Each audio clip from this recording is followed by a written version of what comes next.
You're listening to Colombia Reports. My name is Adrian Alsema. If you want to support independent news from Colombia or receive this podcast in your email, please register at patreon.com/Colombia Reports. Anthropologist Carl Henrik Langebaek is the author of several books on Colombian history and archaeology. One of his most famous books, Antes de Colombia, or Before Colombia, came out in 2021 and highlighted how much of the country's 14,000-year history is a mystery to most people.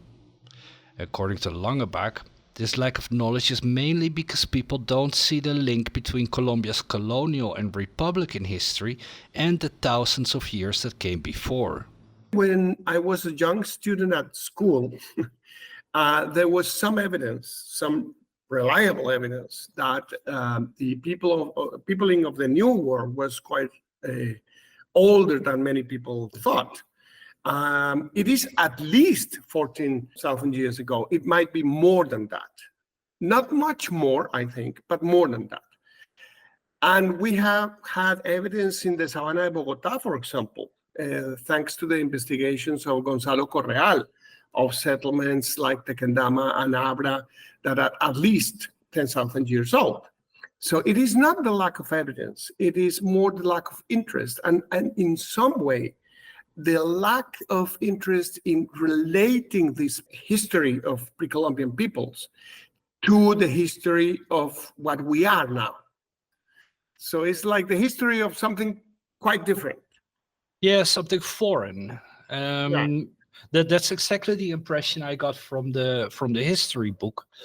And also I talked to the daughter of a friend of mine. She's 17 years old and about to graduate, like she's about to do her EATFES. And I asked her about what she knows about prehistory. And she knew that prehistory existed, but she didn't have any knowledge about like cultures or let's say kingdoms or nations, that there's like zero knowledge being transferred to young people. Is this like part of the same problem? It is, and I would go far beyond that. History was withdrawn from schools a long time ago. So students at school and even at universities do not learn about the history of Colombia, not only pre-Columbian times, but also the history of the country after the conquest or during the independence from Spain, or the most current history. History, for some reason, was thought as something useless. And that's terrible. That's terrible, yeah, of course, because it's difficult to build a citizenship without history. Yeah, because I remember when I went to school in the Netherlands, like my perceived heritage, if I may call it that, would begin like a little before the Roman period. So like I'm Frisian supposedly, like, which is an ethnic minority in the Netherlands. And the Frisians were like battling with the Romans, and so we know that they existed. But there's like a number of things I would like to go through. Like first, I would like to talk about like how we deal with like non-written history or archaeology and turn that into history. And also like here with colonization, you got the problem with a lot of destruction of what would be the cultural heritage of indigenous peoples. Mm-hmm. So first, like when we look at the written history of prehistoric Colombia, like let's say like pre-Columbian Colombia, are there any written records of any kind that we can look to? No, if you look at Colombian history and you compare with the span of a day, the written history is only the last 10 minutes of the day. So pre-Columbian societies lacked written. They didn't need it, by the way. They were completely based on oral traditions, which are very rich and complex, and they were able to look at the past, look at the present, and look at the future through oral tradition. So the first written history, we got it from Spain in the 16th century. During the 16th century, we even had some caciques, so old chiefs, that learned to write in Spanish, and they wrote their own documents related to the colonial world. But at that point, like some of the oral histories that were present in a contemporary culture of that day entered the history record. Exactly. And of course, written tradition and oral tradition are completely different. That has been studied by anthropologists for a long time. So the people who think in terms of oral tradition are much more flexible in the way they look at the world. We look in texts, the truth, and the Native Americans. Well, and an exact truth, like with a date on it and a location. Exactly, and it's universal. It's for everybody. It's not just for you. And in oral tradition, what you look is not the truth. It's not for the truth. It's for a conversation. So that's two different worlds completely. There is not one version that is correct of how you see the world. There can be many different ways of looking at things, at the past, at the present, at the future, and not one truth. And also not one oral record. I know that here in Medellin we celebrate. I know this sounds a bit tacky, but that's due to my lack of knowledge. Like here we celebrate a thing like La Llorona, Right. which is like a legend of like some lady in a mountain. And then like a few years ago, I saw a documentary about an indigenous tribe in Guinea on the Venezuelan border. And they also had a Llorona. So you see like certain common things appear in different locations. Undoubtedly, there are many relations between world views among South American indigenous groups, from Guyana to Venezuela, to Colombia, to Panama, to Costa Rica. The same origins of many of the societies that the Spaniards found. So some of the legends are very, very, very much alike. I also have to mention that the Spaniards brought also some oral traditions from Spain, from medieval times, and they also became common in this territory. And some of them blended, and there is kind of mestizaje between traditions, of course. It's not 100% Native America or 100% Spaniard. It is always a mixture of things. Which would be a rich tradition to construct like a collective identity on.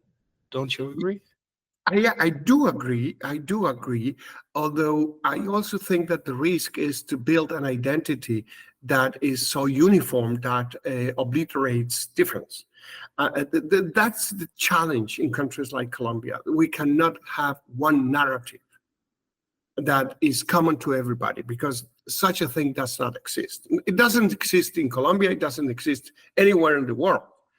But in countries like Colombia, it's quite evident. If I look at like how history books in the Netherlands work, they basically teach children like a relatively singular narrative. And ironically, like this is also like where a lot of the problems with nationalism come from in Europe.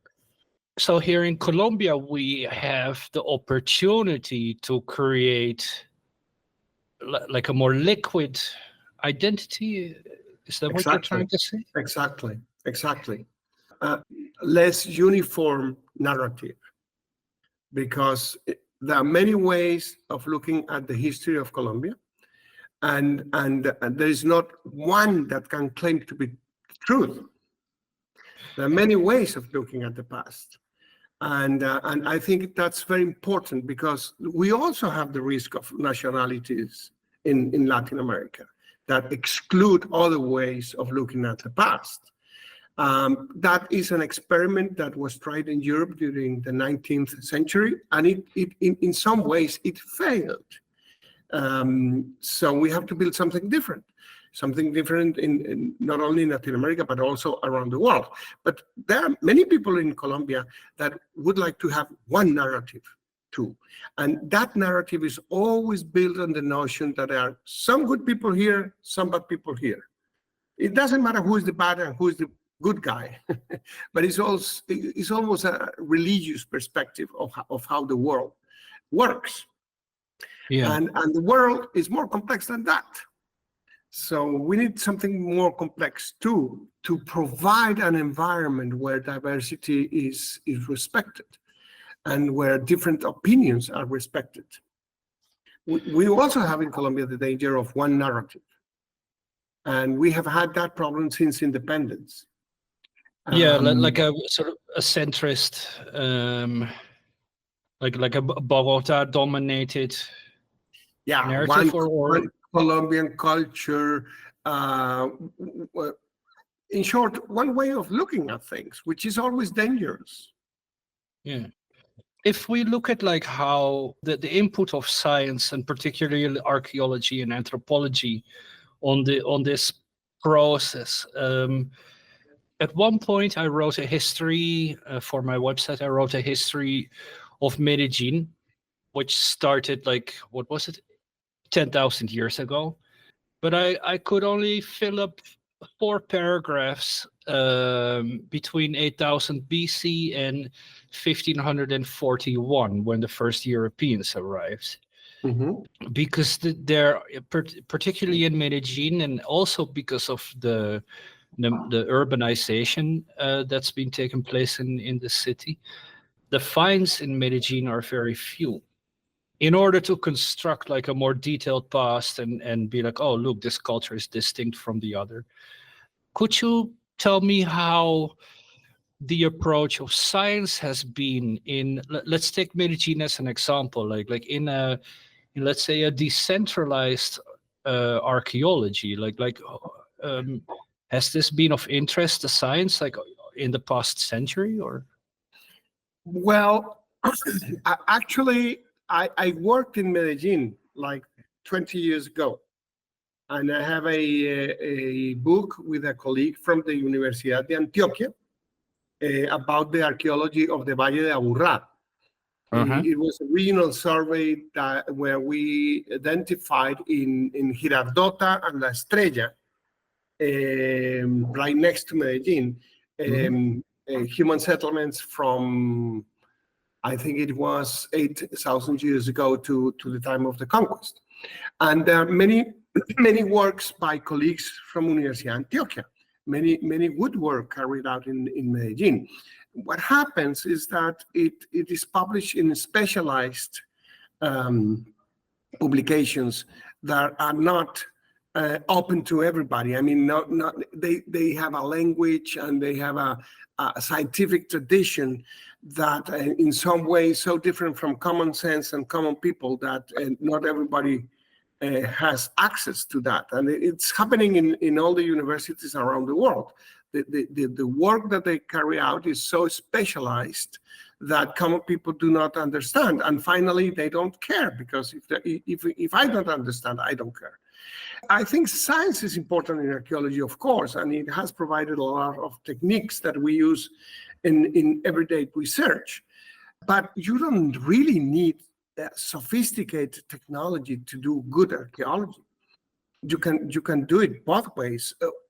Of course, certain questions and certain things require technology, but some basic good archaeology can be carried out without sophisticated technology. And I think there is good archaeology in Antioquia, good archaeology in the Valle de Aburrá, and good archaeology all over the country. One of the things that amazed me when I wrote the book, Decolonizing, is that so many young archaeologists across the country are doing really good job.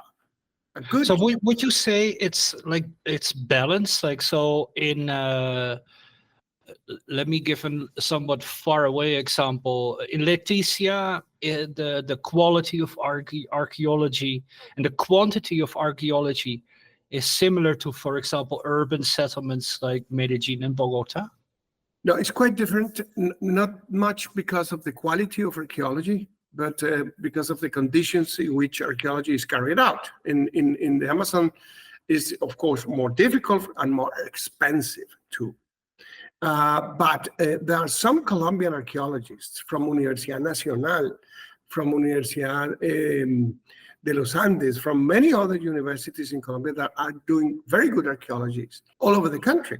And there are new dates, for example, archaeological sites in the Amazon and the Orinoco with very early dates and excavated by very good professionals.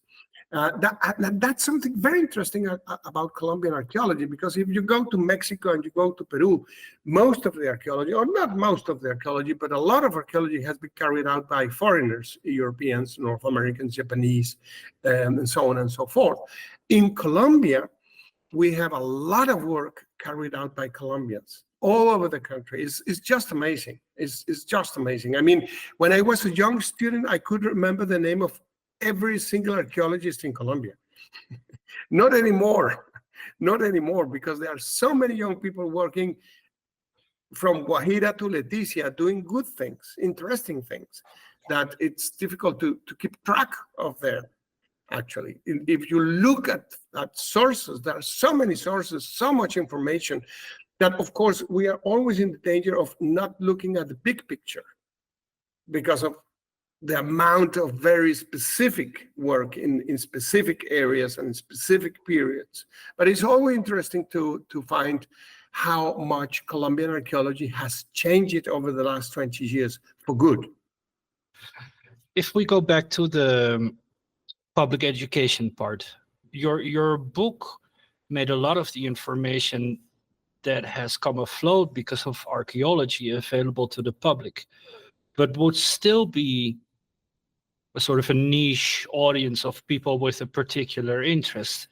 But I think you would agree that this somehow needs to enter the curriculum of normal students. Like, for example, the girl I just mentioned, she learned about like Greek tragedies, but she doesn't, which I thought was kind of peculiar, because you get was sort of like a displaced identity over time, if you know what I mean, like where we believe that we come from the Greeks.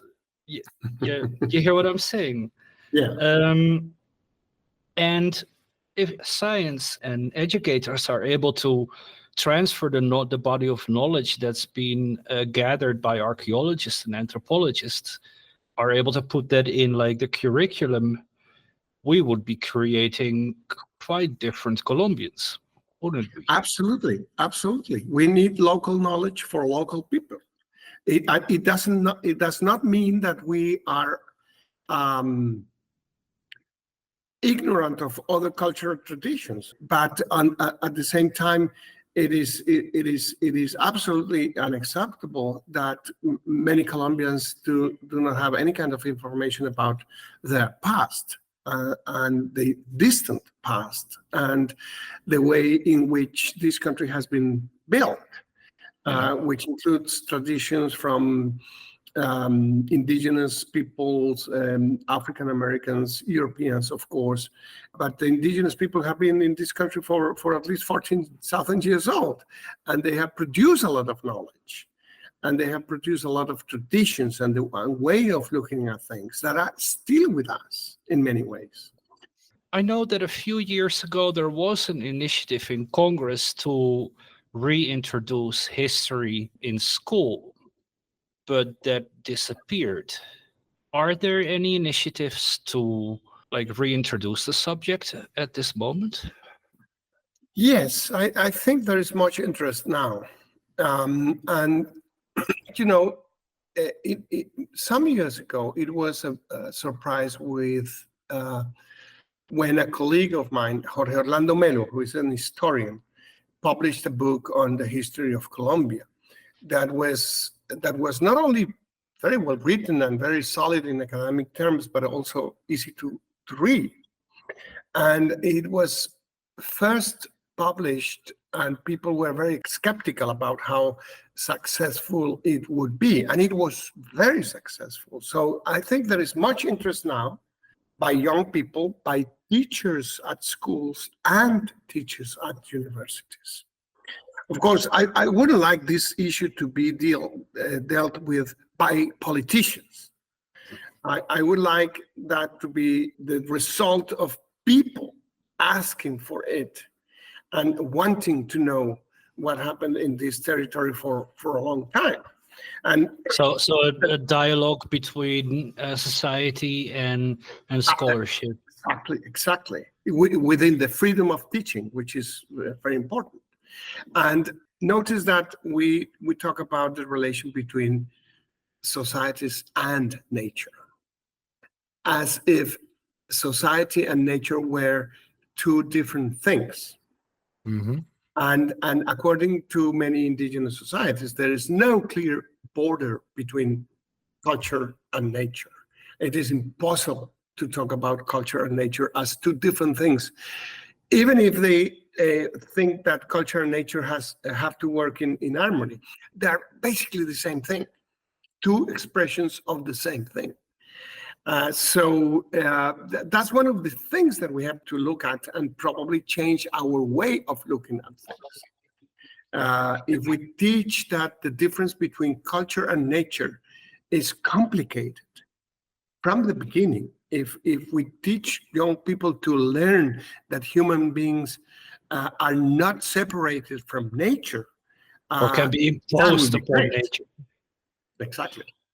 Now, this would also include a consciousness that we are a multicultural or maybe even multinational society. Because back to the book that I was talking about just now, there was like talks about like the indigenous or the Indians, but there were like no individual indigenous protagonists in the history of Colombia. There was no clear, well, maybe the Muisca were mentioned, but there was like it was like, oh yeah, the indigenous. Even though the history, including the indigenous, is a really multifaceted, let's call it national history. That's completely right. I mean, when one says that the indigenous cultures think in that way or another, it underestimates the importance of diversity. I mean, there are no two different groups in Colombia that are exactly the same or look exactly the same at different things, which is amazing, and it's important to underline. So yes, it is not about it is not just about the difference between culture and nature, but it is also the acceptance that culture means different things for different people.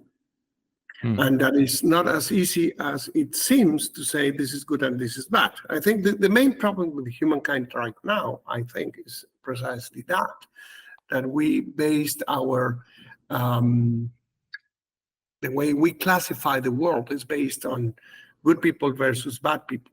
And it doesn't work that way. And I think many indigenous societies are very well aware of that. And they do not divide the world in good and bad. I always tell my students that when the concept of heaven and the concept of hell was explained to many indigenous societies during the early 16th century, the Indians were very happy and they accepted the idea of heaven. But then when hell was explained to them, they were absolutely unable to understand why somebody would invent something like hell. Yeah, well, same here. You talked previously about how there's great activity in, for example, La Guajira and Amazonas in the participation in archaeology. How is this like how multi-ethnic are these fields? Like how For example, are members of the NASA nation involved in archaeology in Cauca, for example? Very little, very little, which is sad because, well, some of my colleagues think that every kind of archaeology is by definition colonial archaeology.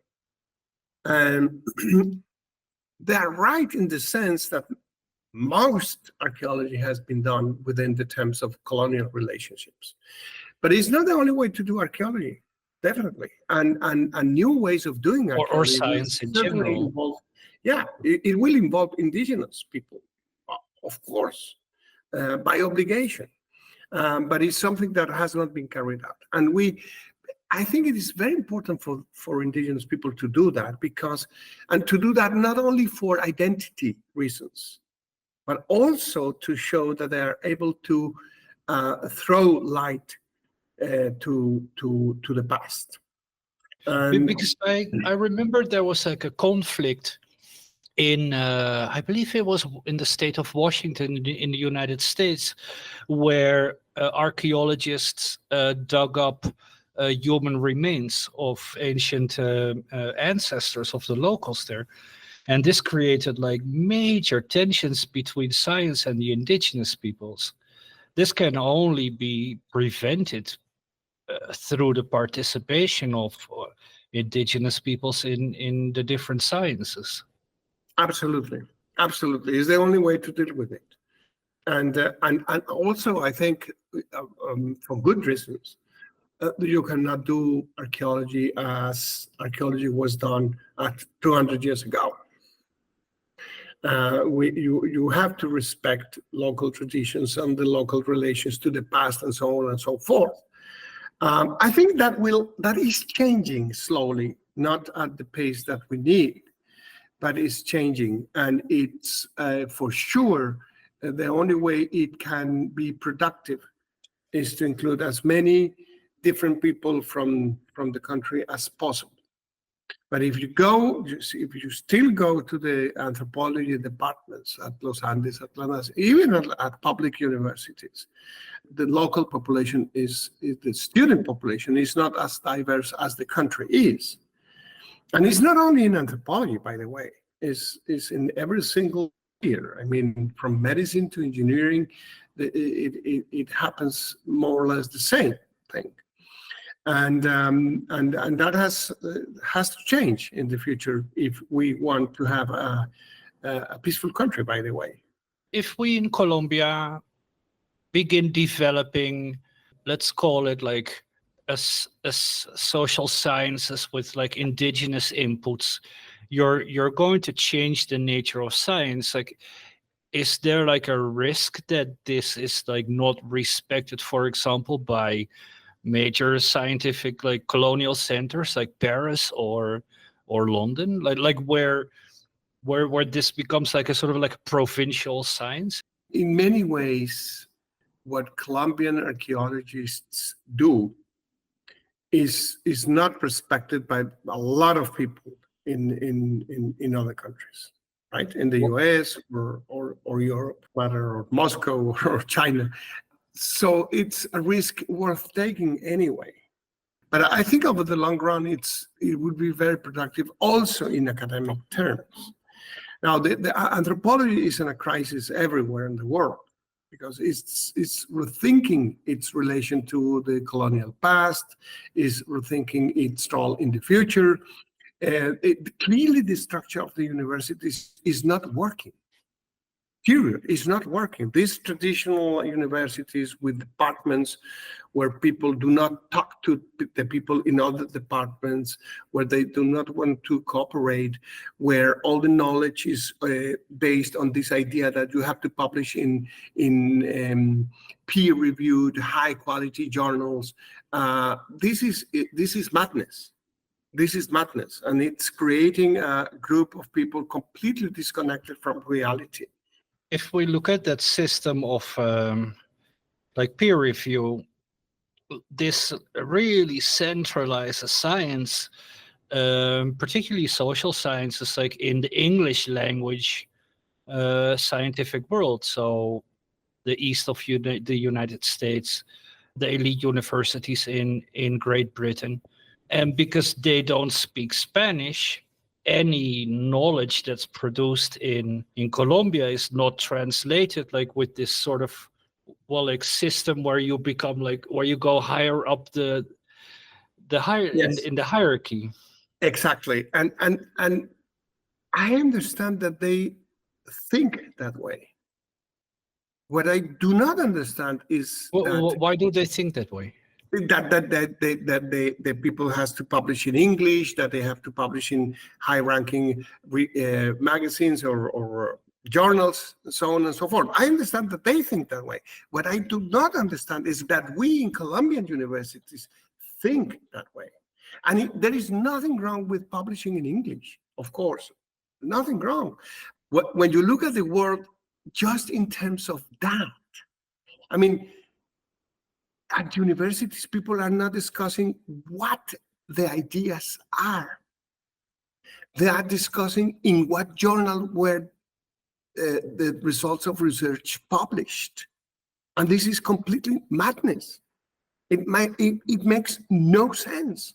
It's like the end of ideologies in the name of science, which really is absolutely crazy. It kind of makes science like an industry, like what you see, for example, in pop culture, where a good musician is the one who sells a lot of records rather than one who advances a culture. Exactly. It's exactly. I think you made a wonderful comparison, and that is happening within universities, and it's not relevant to Colombia. It's not relevant to Colombia at all. To keep on trying that model and that model and that model and that model again and again and again, because universities are obsessed with rankings. So we have to be number one in Colombia, and if we want to be number one in Colombia, we have to publish in such and such and such journal. What we do publish, who cares? I mean, as long as is published in those journals. It's absolutely stupid. Sounds like this is an ongoing debate, or is this a debate that's not being held in academia? Is not being held yet. Is not being held yet. In Colombia, I mean, there are very few people who would agree with me, but the institutions, as institutions, still think that there is one way of producing academic knowledge, which is publishing in high-ranking journals with high impact, and you find a lot of things that shouldn't happen, like, for example, papers written by 500 people. How does this, like, what's the risk of pursuing this path in science? Like, will it lead to like an impoverishment of, well, I wouldn't call it like indigenous knowledge, but it would kind of develop into like indigenous knowledge, like where you get like a science that contributes to Colombian society. The problem with the current model is that there's one loser, which is the obvious loser always, humanities, right? Humanities always lose in this madness of producing papers, okay? And the good things about humanities is that humanities are able to establish bridge with other cultures, with other understandings of the world, because of the nature of good humanities is precisely that. And you will not find it in other areas of knowledge. And I do not mean to not respect other areas of knowledge. It's just that what is not being respected is humanities. And we are losing grasp of reality. And it is humanities that, after all, remind us from time to time in which country we are living, what are the problems of people, not only in Colombia, but around the world, what is the importance of culture, what is the importance of cultural differences. So in this madness that universities are engaged, over the long run, it is always humanities that will lose, and that will keep us far away from what we mentioned at the beginning of the interview, the importance of history, the importance of history at schools, the importance of history at universities. That is what is at stake.